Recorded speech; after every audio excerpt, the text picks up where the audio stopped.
Baby shark doo doo doo doo. Oh, hi. My goddaughter. My goddaughter yesterday. I kind of Rick rolled her by playing some Coco Melon on our Instagram story. So today I wanted a baby sharker. So if you're watching out there, Nino, love you. Sorry to troll you 2 days in a row. Welcome in, guys. It's the AJ Sports Show. I know she's 3 years old, but she better be watching. I mean, what's the excuse here? Yeah. At the very least, she could like and subscribe. That's all we need. She can click the bell icon to just let us just know when we're recording, because it's it happens a few times a week usually. So right. Dag gun it. So as you can see, the middleman Jay is MIA right now, but he's got some adult stuff going on in his life, so we'll let him be.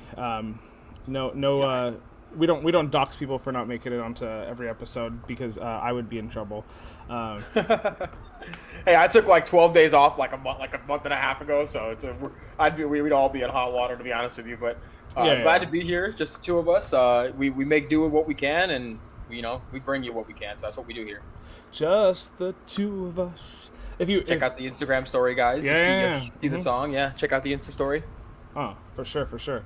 So Andrew, I know this is the Baseball Buzz episode where we get buzzed and talk about baseball and give you all the buzz around the baseball world. But I mean, I'm not having caffeine or anything. Last night, Monday night, we were recording up until like 5:45, maybe something like that. Mm-hmm. And then while we were recording, madness was ensuing in Allegiant Stadium in Las Vegas. Yep. If for anybody out there who hasn't seen, just from the footage of the game alone, it was ridiculous. But post game, did you hear John Gruden? Which comment are you referring to, the Darren Waller one? Oh, there's a couple. Oh, there's actually a few comments. Did you hear about the comment where he didn't know where his kicker was? They were looking for him. They didn't see him down the sideline. So they had to get a delay of game penalty. Did you hear about that one? No, you didn't hear about that one? 10 years of this guy, man. They got him for 10 years. And this is the kind of shenanigans. This is year 4. They haven't had a winning season yet. I mean, they stumbled into the luckiest victory you could possibly ever have. I mean, it's literally like madness the entire fourth quarter and overtime. Did you hear him talking about how he was a cat or whatever? That was ridiculous. What did he say about John Waller? Or Darren Waller, sorry. He said that, and I just think this is kind of like, I don't even know how to respond to it, because this guy coached Warren Sapp and Simeon Rice over in Tampa Bay, and Jeff Garcia. And I mean, Jeff Garcia is not an amazing quarterback, but he's definitely probably a better pro than Darren Waller is. I mean, Darren Waller has a high trajectory, but he said Darren Waller is the best football player he's ever coached in his life. Darren Waller, I mean, great tight end, good tight end, top 5 tight end in the league, but that's the best player you've coached. All I'll say is that's why the Raiders are where they're at, and that's why Chucky Gruden is who he is. By the way, John Gruden, this is just a little fun fact for people out there who like follow football like as much as we do. Jeff Fisher is kind of regarded as one of like the worst regular season head coaches in NFL history. You know Jeff Fisher, formerly of the Titans, coached the Rams for a little while. John Gruden has a worse winning percentage in the NFL regular season than Jeff Fisher does. Well, yeah, if he plays out the last 6 years of his contract here, it's just going to get worse, I think. I mean, he's only 4 games over 500 for his career, counting last night as a head coach. It's ridiculous. It's goofy, and there's a lot of other Disney characters you can compare yesterday to. If you watched the game too, it was just weird. The fact that the Raiders should have won that game early because they decided not to kick a field goal, right, and then they missed another opportunity to kick a field goal in overtime, and then get intercepted, and then and then they could have kicked a field goal to win the game, and then they bring everybody back, the starters back on, and then they throw this wicked trick play. It was very confusing. So we almost had another band on the field moment where like you're running in for a touchdown. Like they thought they won the game, and it was just complete. And I don't know what Lamar Jackson was doing. It was Jay Egregious. It was Jay Egregious, just for you, Jay, because you're not here. I really don't know what Lamar Jackson was doing. Fumbled 3 times on the night, lost 2 of them. Like I really don't understand it. I don't know if John Harbaugh was interviewed before the game. He's like, "We got lots of good running backs on this team. We're gonna do what we got to do. No, the game plan's not changing," which is coach talk for don't mind your business. We're gonna figure it out how we want to figure it out. What I was perplexed though was Lamar ran the most. He had the most yardage running. Okay. Which works. He does a good job running the damn ball. He's so freaking elusive, but he didn't have a great game. The only reason that this guy's in his own little like field or bubble, if you want to say it, is because of his legs. And at some point of his career, he's not going to be this elusive monster, and he has to, like, he did okay under pressure. I think he was like 5 for 9 yesterday, 86 yards. So not bad. Like, he can make throws. He's a quarterback. He knows how to throw the damn ball. But he just this offense just seems really weird, and I don't know. There's just going to be a rotating door of running backs. I don't think the Ravens are going to win the division this year. Like, I know I predicted them to, and I did too. I'm a little hesitant on it now. The week 1 loss to the Raiders. we should be able to go put an asterisk onto that and just or change one team's prediction like before week 4 or something. I don't know. Why not? Like we're only predicting against ourselves here. It's not like the Elias Sports Bureau or someone's delegating. He's coming after us, right? Thanks, Jay. Good luck. He's at the. I don't want to give away too much personal. He's at the dentist. Nobody likes the dentist, so good luck over there, buddy. Rooting for you. I was gonna say good luck to you. Seriously. We'll be fine. Just chilling over here, Jay. Obviously, you carry the show more than anybody on this panel does. However, you need more of the good juju, so I'm sending you all my good juju vibes. I'll be thinking about you later when I see Shang-Chi. Hopefully, you're out of your dentist appointment by then, so we can chat about apparently one of the best Marvel movies that I haven't seen yet. So, okay. So let's get buzzing here, bro. Baseball. It's about time. We haven't had a baseball episode in just a little bit here. So, and this is the transition because we talked about a weird game, and if you watched football, if you watched sports, right, you watched the weird game last night. You also, oddly enough, know that the Giants only win World Series titles on odd years. So, on even years, man. So their most recent title wins were 2010, 2012, 2014. So I was trying to be too punny here. On an odd year, do the Giants even have a chance? I mean, I was listening to you and reading the caption below, and I mean, you were just that's very witty, and I didn't even pick up on it. And now I get an odd year. Do the Giants even have a chance? Because they even that's So really good. Right. If I get paid by the brain cell, then I'm $1 richer, but I'm not rich.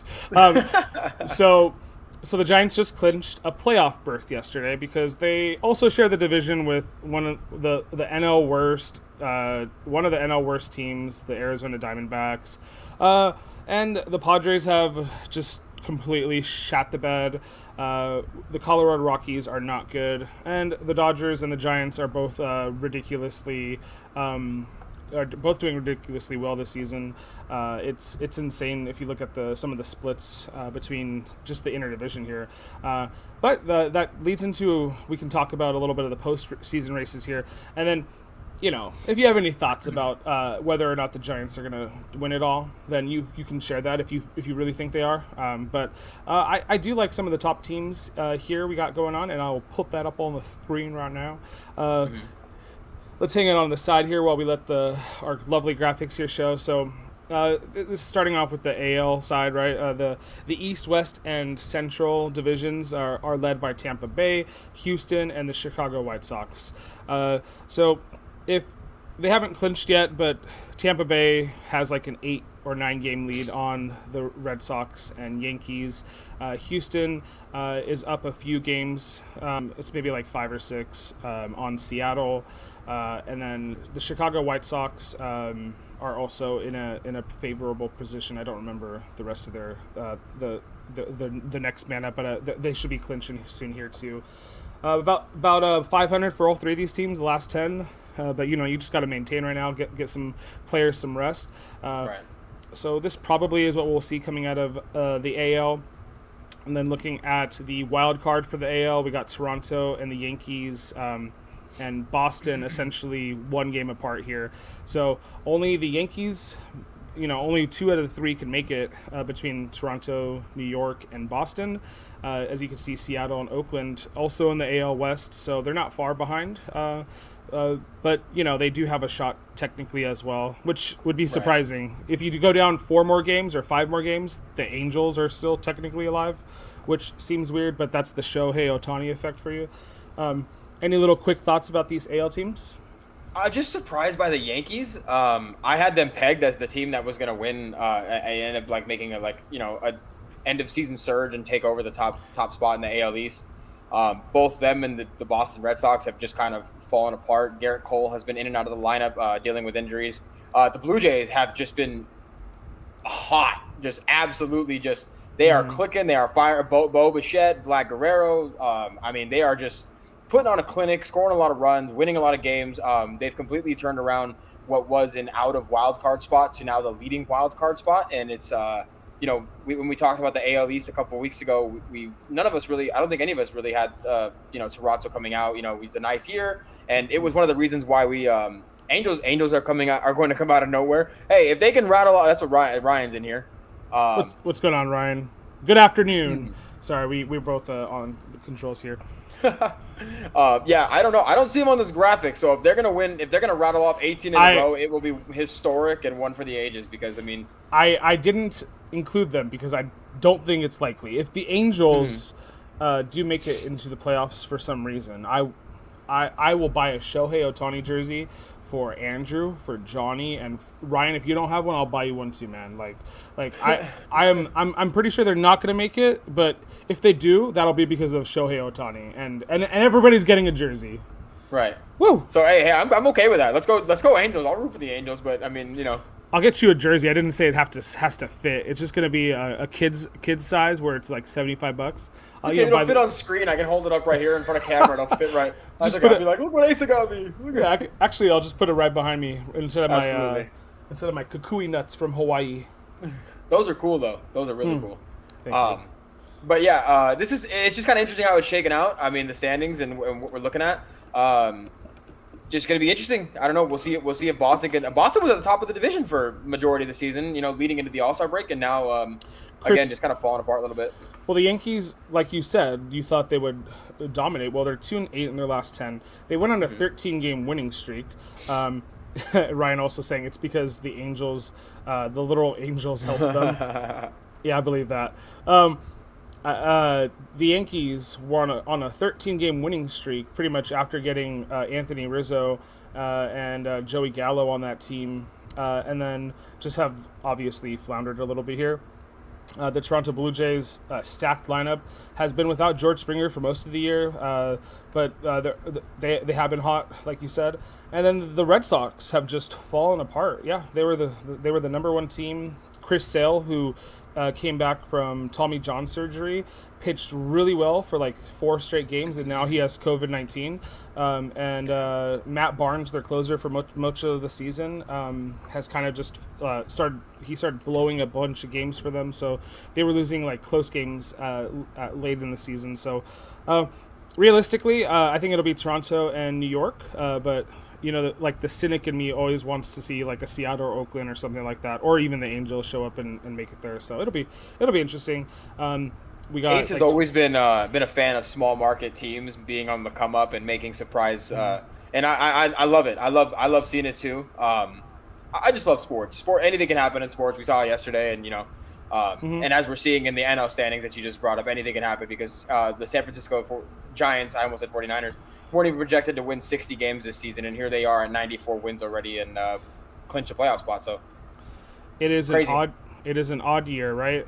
The Mm-hmm. Giants are rolling out the some of the oldest players on this lineup, and it doesn't Yeah. mean that they're the only team, but it's you make some alphabet soup, and it's spelling championship on that soup. Like it just like, and I'm not picking them to win because I don't think they have the Right. best roster, but the stars are aligning. The angels are helping them too. The literal angels are helping them too.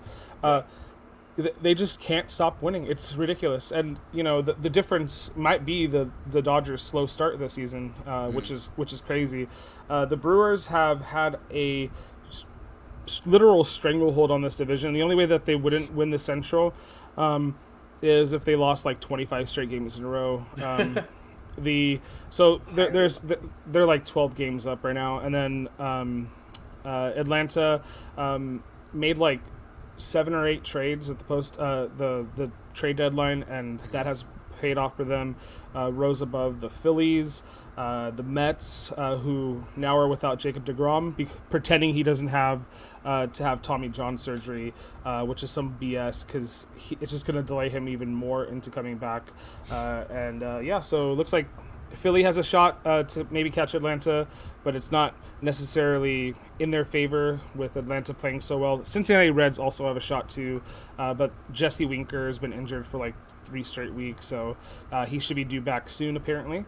And then we got the rest of the wild card teams here. So the Padres, albeit playing terrible, are a half game behind Cincinnati. Cincinnati is a playoff team as it stands today. The Cardinals have a shot.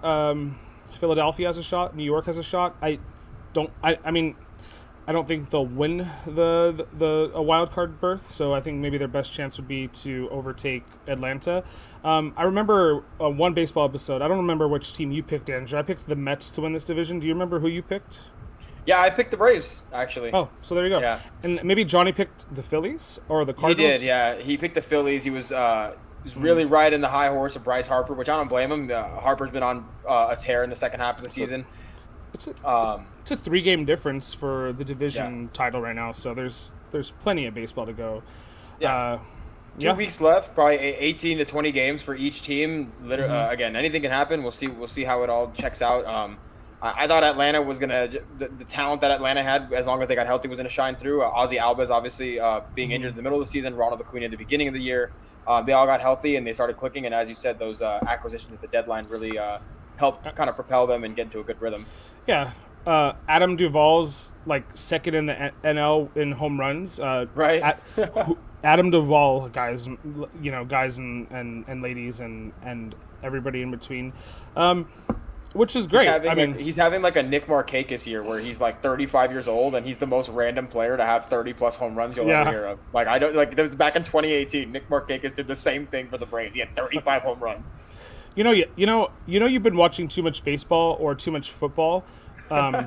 So this is off topic, but I was watching football last night, and then they kept saying Hunter Renfroe, and I'm like, Hunter Renfroe is a Boston outfielder. What the hell is he doing on the Las Vegas Raiders? And I was like, Hunter. Oh yeah, Hunter Renfroe. They just spelled their names differently, but just your random fact of the day. Which one has the E at the end of their name? Which one has the W? E is Boston Red Sox. W is Las Vegas Raiders. I wouldn't have been able to make it through my day without knowing that. Thank God. And I don't think they're related. I just I don't think so. They'd both be named Hunter too. Yeah. Well, yeah. I mean, they're not related. I wonder if they've ever met each other. We need to do a documentary. The world might explode if that happens. Be careful what you wish for.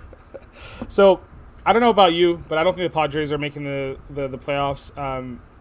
I would, if I had my money on any team here, it would be because the Dodgers are making the playoffs. It would be the Reds, just because I think they've still been able to do okay without Jesse Winker in the lineup, and then adding him back in the lineup. Jonathan India has been batting leadoff. He's an infielder for them who's been playing real good. The Greek man Nick Castellanos has been playing really well. He's Greek? So, I think so. Oh boy, I wouldn't have guessed that, but he's been raking all year. Yeah, I mean between Joey Votto, who's having like a last dance kind of season, plus Joey Votto has had a hot second half of the year. Yeah, plus Nick Castellanos and Jesse Winker. I mean, those are 3 big time bats, and I'm forgetting the lefty, their left-handed pitcher that's been he's been excellent this year. I'm totally blanking on his name. I remember it on the last baseball show we had, but I'm blanking on it now. But they've been good. I think Cincinnati's a pretty solid bet as long as Winker comes back. Dodgers will make it. I think Dodgers have to play in the wild card game. It looks like, but it is what it is. San Diego's just kind of not the year that they expected, and St. Louis, Adam Wainwright's also having that one of those. And I know we're gonna mention him later in the show too. He's been having one of those like last dance seasons too. I think the Mets are kind of out of it. Lindor hasn't had the season that he probably expected to have in his first year, but they got Javi Baez from the Cubs, so hopefully they keep that unit together because that's actually a pretty good group. I don't mind Javi Baez; he's actually pretty solid. We'll see. Maybe they can make a run next year, but definitely interesting. The season's been fun. Dodgers have had a lot of injuries, and like you mentioned earlier, they got off to a slow start, so that's why the Giants were able to hold on to this. And can I tell? I told one of our regular viewers in here. I told Amanda about the little Chris Bryant story I had. That I don't know if I told you guys, but I saw him at Disneyland one time, and I was walking out, and he's walking in, and he now plays for back then when I saw him back then he was playing for the Cubs, and she sent me a TikTok about like him returning back to Chicago, and when I saw him, I was the only person who recognized him, and I kind of just looked at him, and I'm like, I know who you are. And he's like, do you know who I am? And I'm like, I'm not going to say anything, though, but I like you. You're a good player. And then I just nodded at him and kept walking. And he just – I don't want to ruin his day. I don't like – I feel bad when, like, celebrities or, like, athletes can't just go and enjoy their day. So I didn't say anything. But I was like, I'll always remember that. I saw Chris Bryant at Disneyland. So nice. My little factoid for the day. Cool moment there. And now now you might even see him more at Disneyland because he might be living on the West Coast with the San Fran Giants now. Yeah, I got a little bit of a grudge against him, but once the season's over, I'll get rid of it. Absolutely. So you brought up Dodger injuries. So this man came Kershaw and he conquered. Kershaw. You're the greatest for these captions. Kershaw came back yesterday. I'll leave that up for a few. Leave it on. He pitched into the 5th inning, 1 run allowed, 5 strikeouts. Nothing spectacular, but I mean nothing terrible either. He looked pretty decent. This was also, I didn't watch the game. I just watched some of the playback. But yeah, the Dodgers won the game, so obviously it was successful. He's been out for like 80 games or something, so great to see him come back. It's crazy, man. If we're talking about the Dodgers injuries, this is the best pitching staff in baseball. It's lost Dustin May to season-ending injury. Mm-hmm. It's lost Kershaw half of the season. It's lost Tony Gonsolin, who isn't the best, who isn't great, but is the 4th or 5th starting pitcher on most staffs in the league when he's healthy, and he hasn't been healthy at all this year. Right. Lost Trevor Bauer, and he's done for the season. We already know that now. Crazy. So I'm gonna pull up the next slide here, and the little list of our guys here. But all those names on the list that you just mentioned were her, and this is still the lineup the Dodgers are rolling out of their bullpen. Good luck in the playoffs. And I don't know which one of these guys you start in any game. Dave Roberts is probably going to mess this up, and I'm just joking, half joking here, but he's going to he could mess it up, but like, are you really going to mess it up? Do you send out Clayton Kershaw, who has the most wins above replacement in any Dodgers player in history in the 130 years that this team has been fielded? He is the most he's the technically most valuable player to the Dodgers franchise. Do you bring in the new guy, Max Scherzer, who since he's been here has been ridiculous? He almost had a perfect game the other night. You know what he also did, and I stole this from the Dodgers. We love you 3,000. He had his 3,000th strikeout. He had his 3,000th strikeout. I can't even talk. And he almost pitched a perfect game. Like, how insane would that have been? That literally would have been a cherry on top. He's just been a revelation since he came at the deadline, along with Trey Turner, which we're not going to really talk about. But who do you? The biggest question is when you get to the postseason, who's going 1-2? Because that's the biggest question. Because I mean, Urias and Kershaw, like you have no problem putting either one of those at 3 or 4. But who's going 1 and 2? I kind of feel like Walker Buehler is number 1. I'm gonna be honest. I love Scherzer, but I don't know. What do you think? Well, I don't know. Like, yeah, right. Where do you go? So this is on Washington. This is his stats from Washington too. But both of these guys are top 3 in win to loss percentage. They're Walker Buehler and Scherzer both have 14 wins. They have very similar ERAs here, right? We're talking about the best ERA and the third best ERA. Scherzer strikes out a few more guys, but Walker Buehler pitched the streak ended this year just recently, but 27 consecutive starts were quality starts for Walker Buehler. And then earlier this season he lost this, but 26 games or 24 games in a row, I can't remember the number, in which he didn't lose a game. And then he lost a couple of games. But and then whip, right? Walks and hits per inning.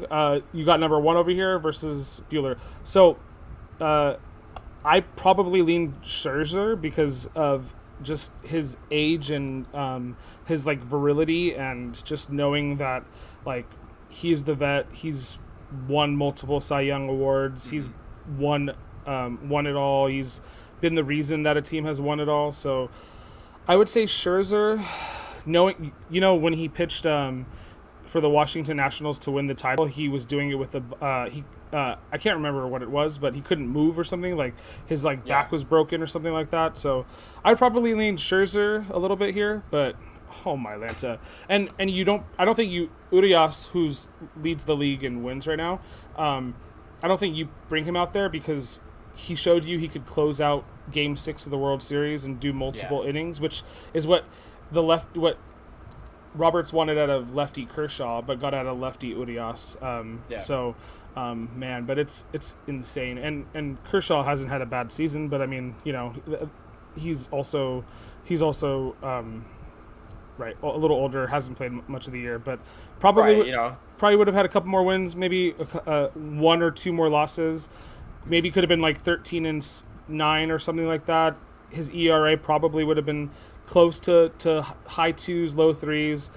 Would have probably had like 80 more strikeouts, so or potentially maybe a little closer to Scherzer there, and his whip would have probably still been elite. So remember when Jacob deGrom was the hot news gossip with his .51 or whatever whip? And ERA. No, his ERA was that low. So I think it was a .54 at the lowest point of this season. I mean, Kersh is just kind of one of those, like the Cody Bellinger, the Mookie, the Corey Seager from the Dodgers. I mean, injury, back in the lineup, injury, back in the lineup, injury, and it's been such an up and down season with them staying on the field.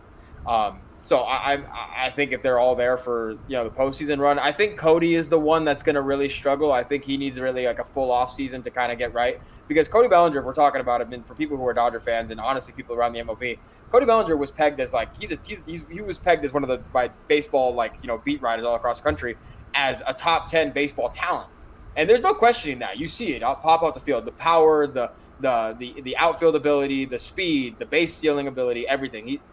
He's just having a bad year. It is what it is. He's 25. He performed super well in the postseason last year when we needed him to. Hit some clutch home runs, made some great defensive plays. So it's just gonna be really interesting. I don't think the Giants have enough to stack up. They're gonna get there. But I mean, really, when it all comes down to it, I'm pretty sure most people I hear, and especially us on this show, when we make our predictions for the World Series, we will have the Dodgers making it out of the West. So. Or out of the NL, I'm sorry. So, yeah, I mean, it's crazy because pitchers have figured Cody Bellinger out, and that's like the sucky thing because he was so good in his 2019 season. He hit 305, 47 homers, 100 plus RBI, 120 plus runs scored. He was a Gold Glover. He got the Gold Glove award, the Louisville Slugger award. So I mean, he the trifecta, right? The not the Triple Crown, but I mean, he was pretty damn good. His competition that year was Christian Yelich, who who's kind of also similarly fallen a little off, off the bus here. But I mean, Anthony Rendon too, I guess, was also up there, and Ronald Acuna Jr. was maybe in his first year and already raking, which sucks that this kid's hurt because, the Braves were so close to knocking out the Dodgers last year. I don't know if down 3-1, man. Yeah, people forget. People forget. Yeah, the Dodgers almost didn't win their Mickey Mouse World Series. So whatever you guys want to call it. Yeah, well, everybody else lost their Mickey Mouse World Series, so exactly, and somebody won it, and it was the Dodgers, and the Dodgers won it. It's the same thing for the Lakers. Somebody could have won the Mickey Mouse ring with the Lakers, and they won the Mickey Mouse ring. It's like we're not trying to be homers. It's just it's a championship. A championship's a championship. I don't care which way you slice it. They're hard to win. It just is what it is. A bunch of people saying about the old guys in LA too, which brings up the next question: do old guys really do it better? So. That leads us here to Adam Wainwright and Miguel Cabrera. So Adam Wainwright could be the oldest pitcher in MLB history if he finishes off with the leading the league in wins. Obviously, sandwiched in between two Dodgers there. So kind of cool to see though. If you watched the St. Louis Cardinals a decade ago, Adam Wainwright was throwing it to Yadier Molina, and he still is. We got to get designated hitters onto the NL team so Albert Pujols can join them next year, and bring that. These guys will just be playing until their bones run dry. And then so the other guy on this board, and I'll ask you after I introduce him, is Miguel Cabrera. So 25 hits. As of yesterday when I took this little snapshot here, from 3,000 hits for his career, which will put him up there in the top 32, hitters of all time. He could potentially tie Roberto Clemente, who, in his unfortunate death, Clemente hit his 3,000th hit in his last game, which Miguel Cabrera is 38 years old, right? So is he gonna would it be it would be an extremely cool moment, and I mean, then don't go in an airplane, Miguel Cabrera. Even though our planes are better now, and if you read anything about Roberto Clemente, it's the saddest thing ever. The pilot knew the plane wasn't right, and he still let people go fly. He also died. The owner of the plane also died, but the one who also pretty much laid out the groundwork for multiple people to die. Anyways, Miguel Cabrera has a chance to do that this season. There's 18 games left, so he's got to get a couple multi hit games here under his belt. But there's a chance. So of these guys, who has the better chance? I mean, what do you think? I think it'd be cool if better chance is probably Wainwright, I would say. Because Miguel Cabrera, as good as he's been, he's nowhere near the player he once was. Obviously, former AL Triple Crown winner. I would just say Wainwright just because of the gap. He's one game behind Urias. There's a possibility he's still pitching really well. He almost went a complete game shutout against the Dodgers a couple weeks back. Back in their series. I think it was actually last week, not a couple weeks ago. But to get 25 hits in 18 games, he would have to do it, multi-hit, or maybe you'd have to get maybe 3 hits in a couple games, and it's going to be tough for Miggy. They're projecting him to get it at early next year. Hopefully he's back. I'm pretty sure the Detroit Tigers will be more than happy to have him back, especially being in the AL. He could just be a designated hitter. So I'd probably say for this year, I think Adam Wainwright has a better shot. But just to add on to this question, old guys do it better. I mean, they kind of do, and this doesn't ring true just for baseball right now. I mean, Tom Brady's 44, just won a title. LeBron was 36 and just won a title 2 years ago. Mm-hmm. Yeah. I mean, the old guys doesn't seem like it matters anymore. I mean, this just kind of further, accentuates that point, and it's cool. I love seeing everybody of all ages, and Yadier Molina obviously is so, like you mentioned him, still behind the backstop, catching for Adam Wainwright. That's super cool to see. He's been with his Cardinals for 20 seasons, and I think that'd be perfect if maybe they come together and the MLB makes that change to the DH and Albert Pujols goes back to St. Louis and one last ride. I don't think they'd be successful, but hell, if I'm a St. Louis Cardinals fan, I'd be in tears. So I'd say out of this, yeah. They were rooting for. So we didn't. I don't think. Did we? Maybe this was like the last time we did the Baseball Bubas episode, or nearby it. But Albert Pujols hit a home run in his first at bat as a Dodger in St. Louis, and the fans were cheering for him. And I saw a couple of people in the stands that looked really emotional. Like I was like, oh, like, am I gonna cry because this person's like, why are my eyes getting watery, Mom? Miguel Cabrera does have a chance. I would say I agree with you that Wainwright has a little bit better of a chance here. In order for Miguel Cabrera to do it, he would have to have 39 hits in the month of September. He hasn't pulled that off since September 2014, which was a couple years after his Triple Crown. When he was a little bit more in his prime. But in the last week, I think from September 7th to the 12th, he had 11 straight hits, and over 9 straight plate appearances, he kept hitting. So he got 9 straight hits on 9 straight at bats. So I think that's what brings it a little relatively close because he did have a little hot streak there. But you never know. Players might be resting their starting pitchers. The Detroit Tigers aren't necessarily a team you have to roll out your best pitchers for. So who knows? Miguel Cabrera has a shot. And sports are so great because it's always like when you get to these hello Lord Lizzie, the reason why sports are great, and if people who aren't huge sports fans, they're so great because you count people out who've been in the game and doing it for a while, and you're like, oh, they've missed a step, the talent's gone, this and that. Okay, let me show you real quick.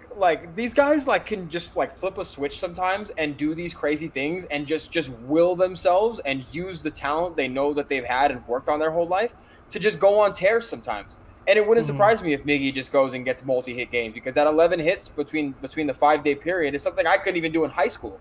And he's 38 years old over here doing it in Major League Baseball. Adam Wainwright, I mean, again, was probably one.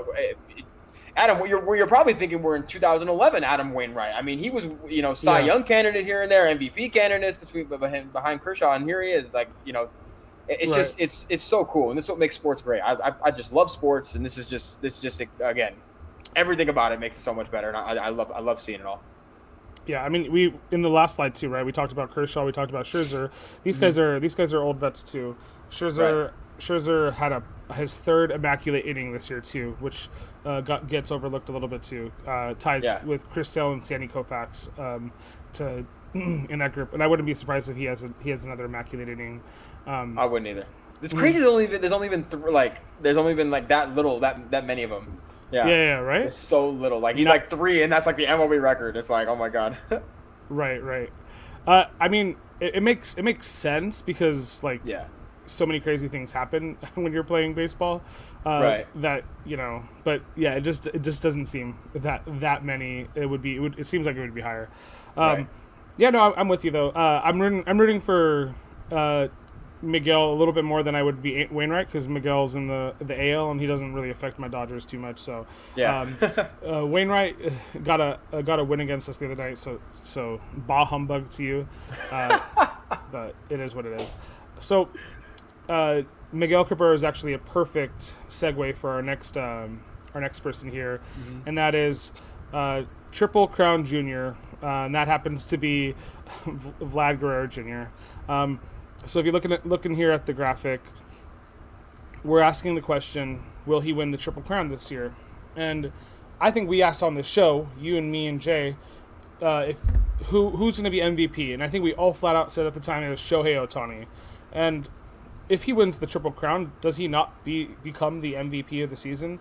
To put it into context, you have to lead the league in batting average, home runs, and RBIs. And in today's league, where batting average for the average to start the season was ridiculously low and has suffered lately, home runs are obviously not at a premium in the highlight because there's no more juicing, or it's not being caught as much. And then RBIs is probably the most overlooked stat in baseball, but it does affect you being in the heart of the lineup usually inherently allows you to get the most RBI. So he has a shot though. What are your thoughts? Ryan, close your eyes, buddy. Mr. Nollmeyer, I am so sorry if any Angels fans out there, but if Vlad Guerrero somehow drags this Blue Jays team from 5 spots out of wild card to a playoff spot and then to a NLDS or ALDS playoff appearance, give him the award because he deserves it. I mean, he's 22 years old. He's 4 off the RBI lead. He's leading the AL, so he has potential to win the AL side, the AL Triple Crown. If he wants to be the major league lead, he would have to surpass Starling Marte. But he could still win the Triple Crown just leading in the AL. So I think it's doable because he's only behind Jose Abreu technically if we're doing just AL. And Miguel Cabrera, even when he won it back in 2012 or 2012 was 2012? It was 2012, I think. Yeah. Yeah. Or 2011. He won it. Right. One of those. He was the AL leader in all 3 of these categories, and the Triple Crown. And you know what's crazy? Even crazier. There's only been 4 times at the Triple. So there's been 12 Triple Crown winners. The NL hasn't won one since 1937. The last 6 players to win it are AL players, and only 4 of the 12 Triple Crown winners have led the entire major league in all 3 of these categories. So it's very rare for him if he's able to do this. He would be the 5th person to lead every major league category. But yeah, if you know why though, the AL has this stupid ass designated hitter position and we don't. Yep. So you can put Vlad Guerrero in a designated hitter spot for half of the season if you wanted to. He plays the outfield, but yeah, like theoretically, right? And first base, I think he maybe also plays first base. Salvador Perez has had a really hot last few weeks, so that's why he's in contention here for home runs and RBIs because he was just raking home run after home run after home run. And Starling Marte traded from the NL to the AL, so I would assume his stats don't count completely for the AL because he is currently in the AL, but much of his batting average was related to the NL, and this is ESPN's stats, so it's not necessarily saying 100%. But Jose Abreu on the Chicago White Sox might not play the rest of the games of the season because they definitely are winning their division. Kansas City doesn't have as much to play for, so I don't necessarily see that they're gonna roll out their best hitter every game too.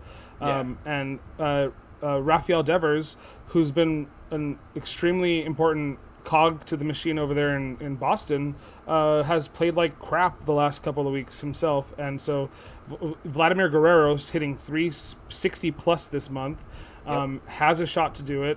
I would be kind of surprised if he didn't, to be honest. That just feels about right, which is crazy. Like it'll be great because we don't get to see this very often, and for a player so young, I'm rooting for it.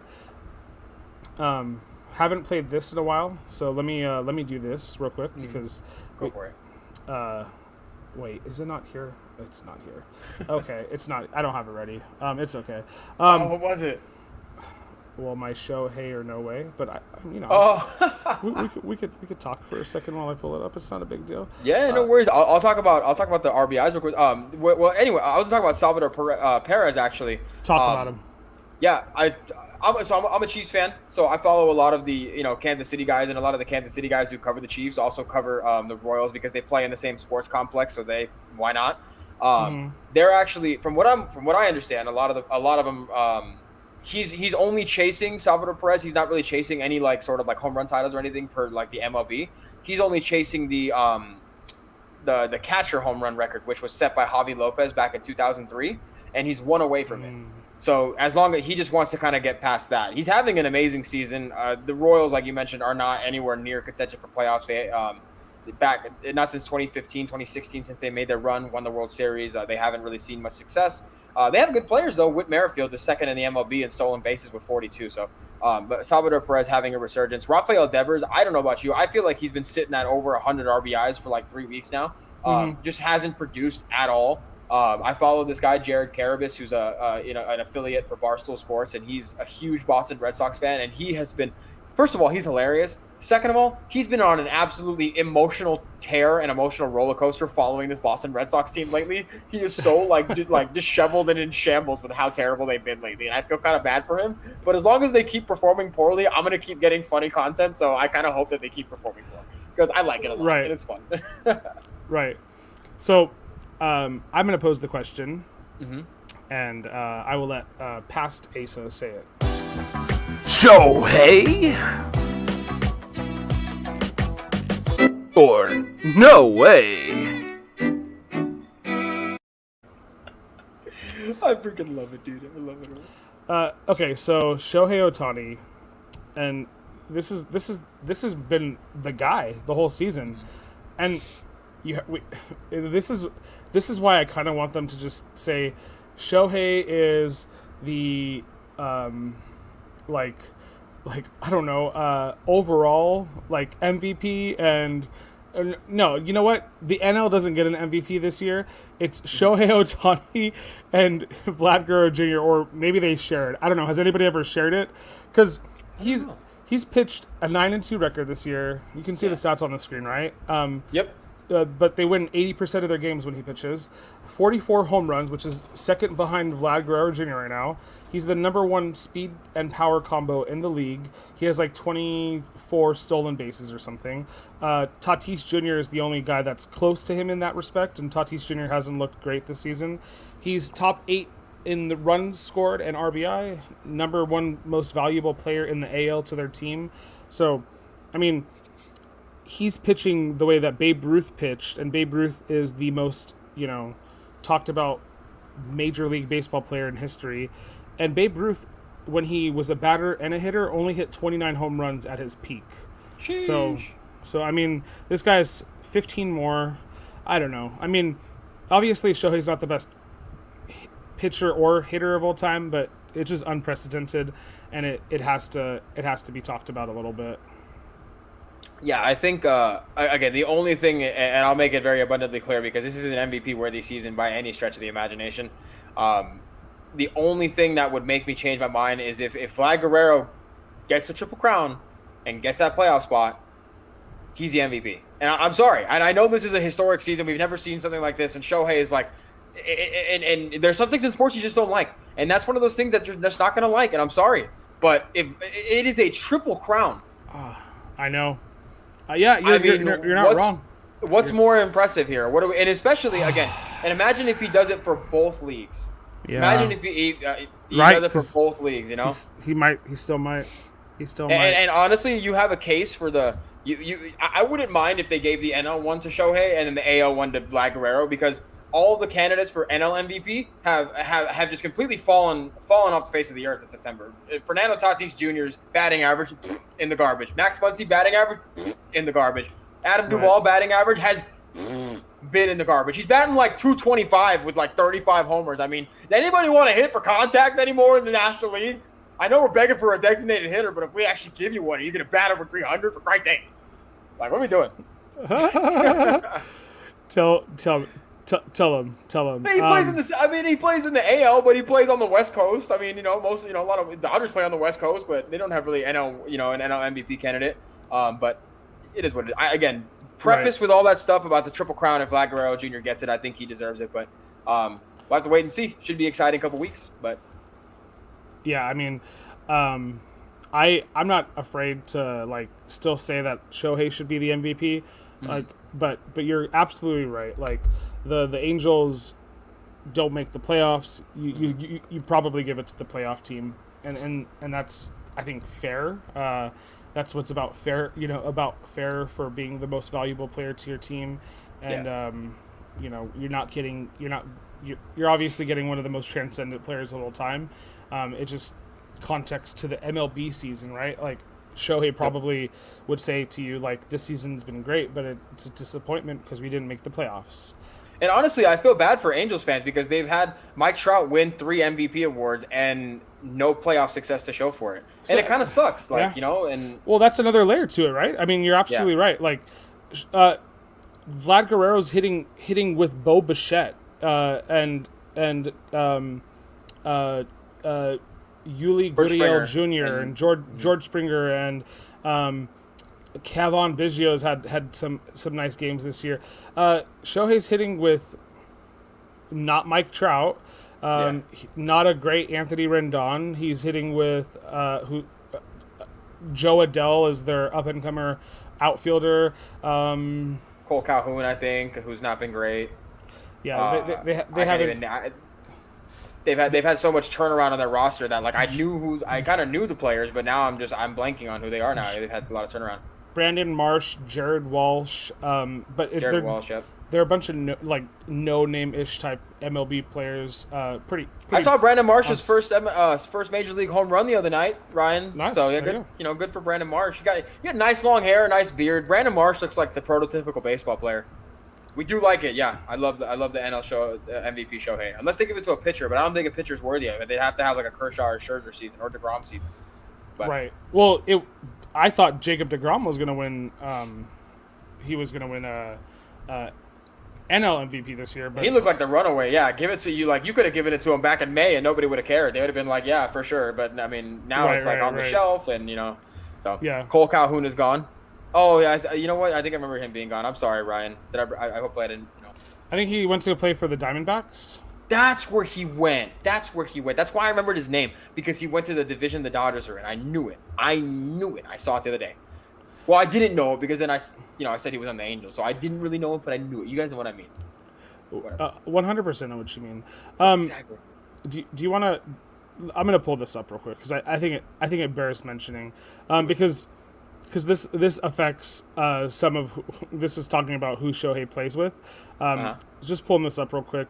So let's go to their depth chart here. Shohei is their number one pitcher. Zoom in on this. I'm blind. Oh, here I'll zoom in. I got you, bro. I'm good. I zoomed in, but you're the best. Thank you. Oh yeah, well we'll zoom in for the folks at home because this is there a we lot go. of. Okay, so Steve Chisek and Rysel. I don't even know how to say his name. He's been on my fantasy. He was on my fantasy team the whole year. Iglesias didn't start off hot, but so Mac Stassi, Kurt Suzuki, Jared Walsh, Phil Gosselin.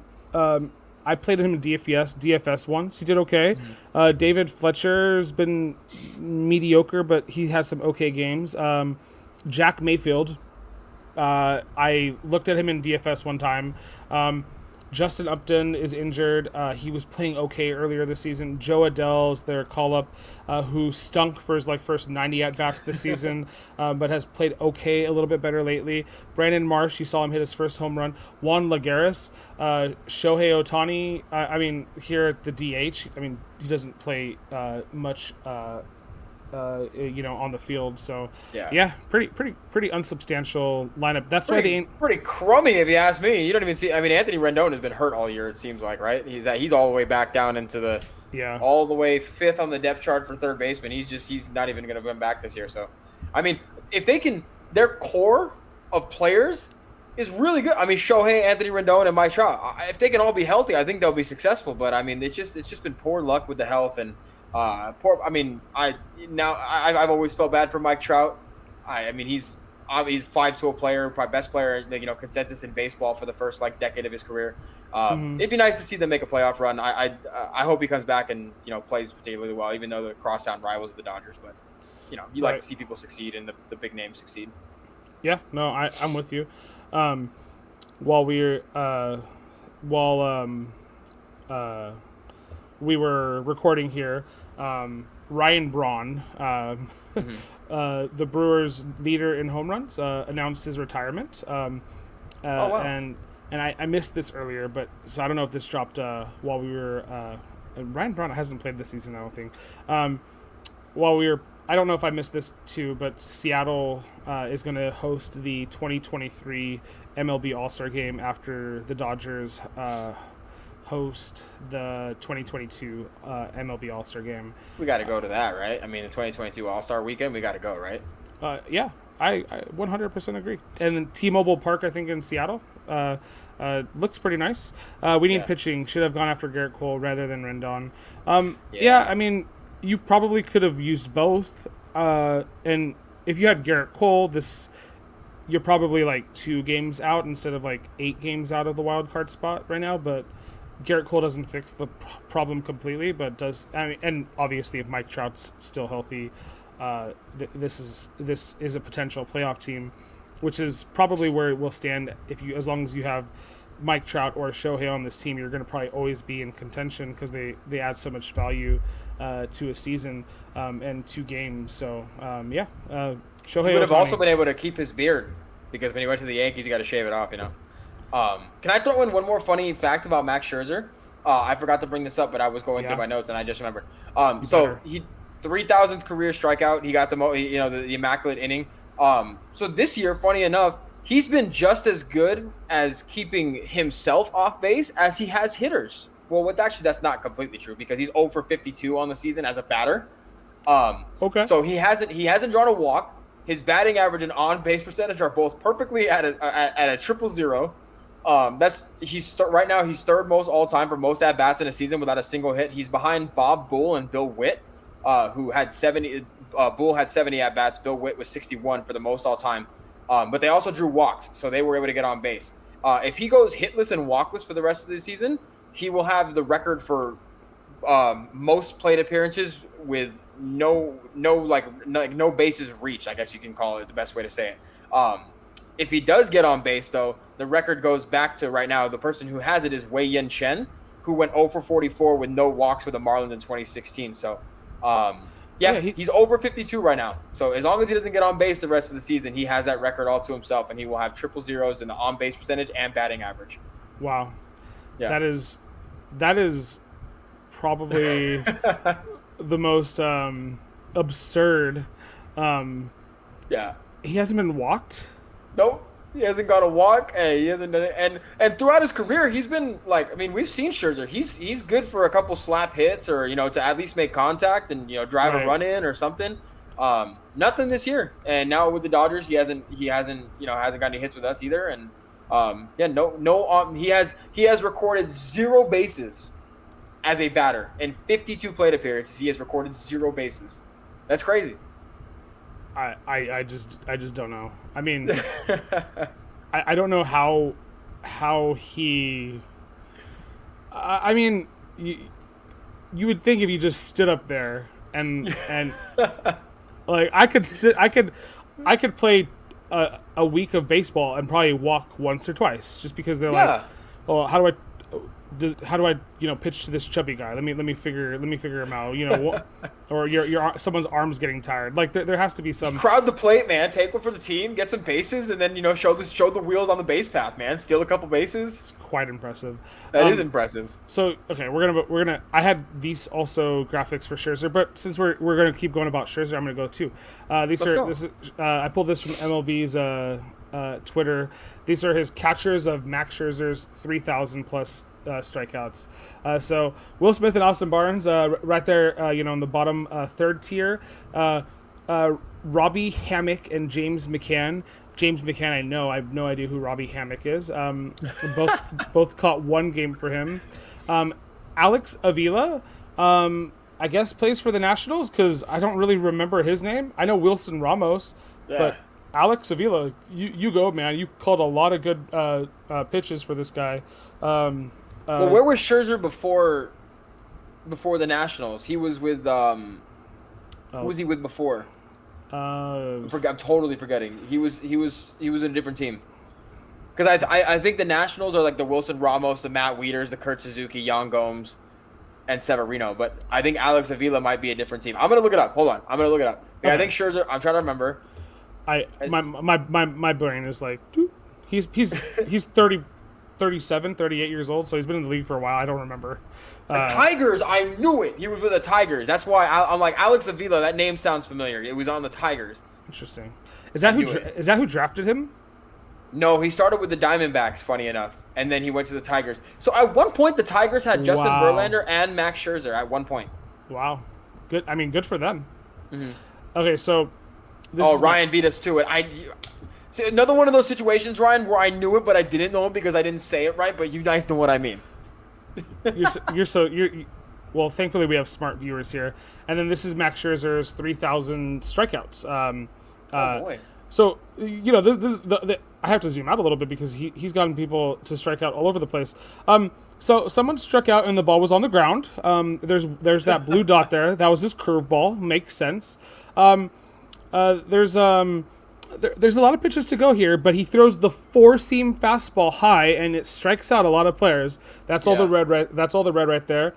And I mean, this is just kind of cool to see because, like, if you're looking at it as a baseball fan, right? You're like, oh well, or even just as a posing hitter of in the MLB, just look at this graphic. And whenever you're facing Max Scherzer, so he likes to throw his changeup low and inside or low and away, depending on, I guess, if he's throwing it to a left-hander or a right-hander. Maybe his changeup is low and away for right-handers, and then he throws the slider for left-handers. I don't know. This is the funny thing. Do you see 2-seam fastballs on this graphic? Because I do not see one orange dot. Apparently, he throws a 2-seam fastball, but I don't see one orange dot. Bottom, middle. Yeah, bottom? Right in the bottom. Oh, right here. Oh, okay. Yeah, that's the only one I see. That's it. It's like, where's Waldo? There's one right here, too. Look at this. Do you see it over here? Oh, yeah, that's right. You can barely see it. Yeah. Okay. Oh, my Lanta. That's like the. Oh, I don't want to give it away though. I don't want to give it away. Check the thumbnails for a surprise, everybody. Check the thumbnails. If you can find it, we'll give you a shout on the next show. If you can find what we're talking about. Check the thumbnails and read our captions because we be wildin' sometimes when we make these captions and stuff. I don't think I've added the caption one yet to this one, but there is an Easter egg in the thumbnail. I don't see it. I'm looking. Why is there a star? Why is there a star on this one? Was that his 3,000th? I don't know. That's gotta be. Yeah, that's gotta be what it is. So it was on a changeup. He throws 6 different pitches. I know. That's crazy. Well, the cutter too. He likes to throw the cutter. I'm assuming the cutter is. For. Is that an inside pitch for most players? Depending on who, I mean, it could be to get the right-handed players to chase outside, to try and you're not getting a lot of strikeouts for a left-handed player unless they're really off the plate and you're trying to beat them inside, right? Make them go for it. But I mean, this is just impressive. Look at there's so many out of the strike zone. It was. I'm sure. Ryan, there's probably 20 clips of that happening. That's gotta be. They have I don't know if MLB did this, but they should have posted a list of a graphic of everybody he's also striked out too, because that would just be like a graduation pamphlet when you go see your someone you love and know. As we go on, we remember. All the guys we struck out together. Yes. Get it. No more singing. I sang yesterday on stream and I'm singing today on stream. That is it. No more singing for Andrew on AJA. I do not have the voice built for that. Barely have the voice built for talking about sports. I get too hyped up sometimes. I get out of breath and stuff. You're still my guy. I'll die on a hill. You could do whatever you want. You can get away with. Thank you so much. Get away with whatever you need. Oh man. Okay. So we probably ended here, even though I'm having a lot of fun. But like all good things, they must come to an end at some point. You got a movie to catch. Some dinner to be had. Some good night ahead of us. Well, if we started concurrently with the baseball game, they'd still be in the 3rd inning right now. So I mean, 100%. Yeah, so we're good. We're good. We ain't missing much. It's probably 0-0 still. Whatever game's going on. Yeah, we gotta. Most games I think start today around like 4ish. But yeah, it was a great show. Great show. It was fun. Yeah, today was fun. They're always fun though. I freaking love coming on here and talking sports. It's so fun. Yeah, absolutely. I was worried that I couldn't find my Shohei graphic earlier, but I was just looking in the wrong place. It's okay. No one fret. But yeah, I don't know. I'm just excited. We'll probably do, I would say, 1 or 2 more baseball episodes in the next couple of weeks before the season ends. So we'll, if we probably won't know next week, but maybe 2 weeks from now, we'll probably have a decent idea if Vlad Guerrero Jr. has a shot or not.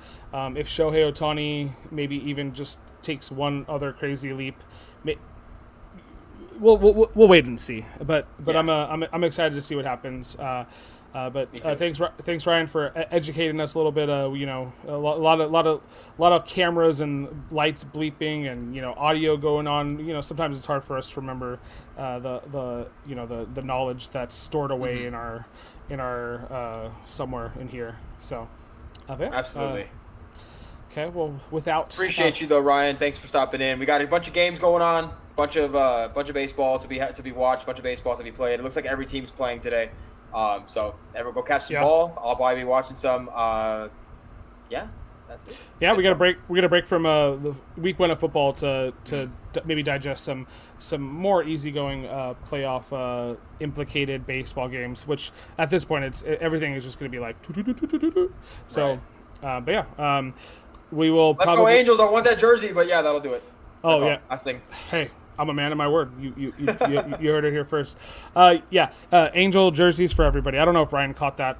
If Ryan was in and out of the stream during that part, but if you didn't, go back and watch because I'm not going to tell you. I'm not going to tell you what I offered you, but you can find it.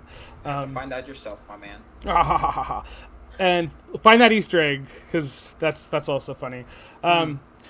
Okay, well we'll see you guys in a couple of days, I'm sure. And see y'all Sunday, maybe sooner. We'll let y'all know. Have a great rest of your night. Hopefully you have a buzzed afternoon and evening. Goodbye, everyone.